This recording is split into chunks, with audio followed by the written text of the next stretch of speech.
Allô, ici Peggy. Je te présente un projet de mural pour une chambre d'enfant de garçon. C'est une murale qui fait 6 pieds de largeur par 5 pieds de hauteur. Donc, ça va servir de tête de lit pour la chambre d'Anthony, qui a 9 ans. Donc, voici le début du projet avec l'esquisse et les contours fluo. Sa demande était vraiment des couleurs fluo. Quand je lui demande ses couleurs préférées, c'est jaune fluo et bleu néon. Donc, j'ai été vraiment avec ces couleurs-là. Évidemment, vu que je faisais un renard, j'ai pas eu le choix de mettre du orange, mais après ça, j'ai ajouté plein d'accents jaune fluo et des lignes d'ombre bleues pour venir chercher ces deux couleurs préférées puis les intégrer dans la murale. Donc voilà le début, c'est l'évolution là, à l'ajout de chaque couleur. Et pour être honnête, au départ, l'esquisse, il avait de l'air à la trouver belle. Après ça, en cours d'évolution du projet avec la couleur, il avait de l'air d'avoir des doutes. Mais moi, je savais où je m'en allais avec la suite du projet. Donc, j'ai fait des modifs jusqu'à que ce soit à mon goût. Et le résultat est vraiment le fun à la fin. Vous allez voir, vous allez le découvrir un peu plus tard. Là, je me suis amusée avec des couleurs. J'ai fait des tests. Au départ, j'avais mis le nez et la bouche du renard bleu turquoise. Et la façon que j'avais fait le museau, ça l'a évolué en cours de route. Quand j'ai fait les contours noirs, j'ai arrêté d'aimer la configuration initiale, donc j'ai décidé de le refaire autrement un peu plus tard. Souvent, quand je fais des projets comme ça, je prends des photos de loin parce qu'on devient tellement collé, imprégné dans notre mural qu'on voit plus clair. Puis sur photo, souvent, les détails qui nous agacent, on les voit beaucoup mieux. Donc là, on voit que j'ai rajouté des petites couettes au niveau des oreilles, puis j'ai rallongé son museau pour qu'il y ait une perspective un peu différente là, de ce que j'avais fait au départ. Puis j'aime beaucoup mieux cette forme-ci. Je voulais pas que ce soit symétrique, les oreilles sont différentes. Il y a une petite oreille pliée, une oreille qui va tout droit vers le haut. Donc, puis je voulais aussi que la queue qui est orange ait une forme qui rappelle la forme de l'oreille qui est repliée de l'autre côté.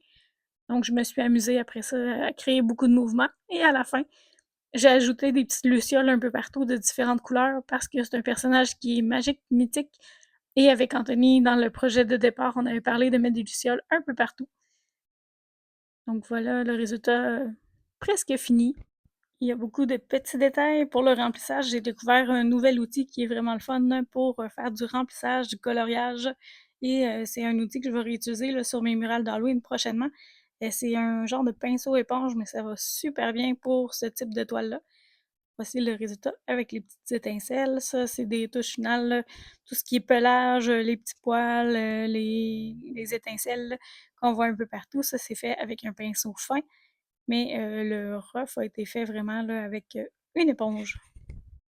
Et je vous montre la réaction d'Anthony quand il a découvert la murale finale. Wow, c'est bien trop beau. J'ai rajouté des Des comme des lucioles. lucioles, comme on avait dit, là. C'est beau. Satisfait? Oui. Il va rester juste les splashes à faire avec toi. Cool! C'est l'heure de dîner!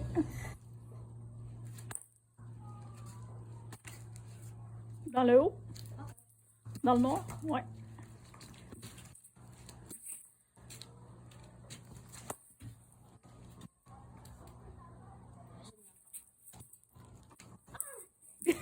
T'en as eu sur la tête? Quoi? T'en as eu sur la tête ou quoi? Non, Non? Ok.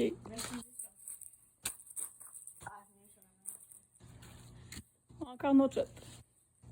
un diago. Comme tu veux.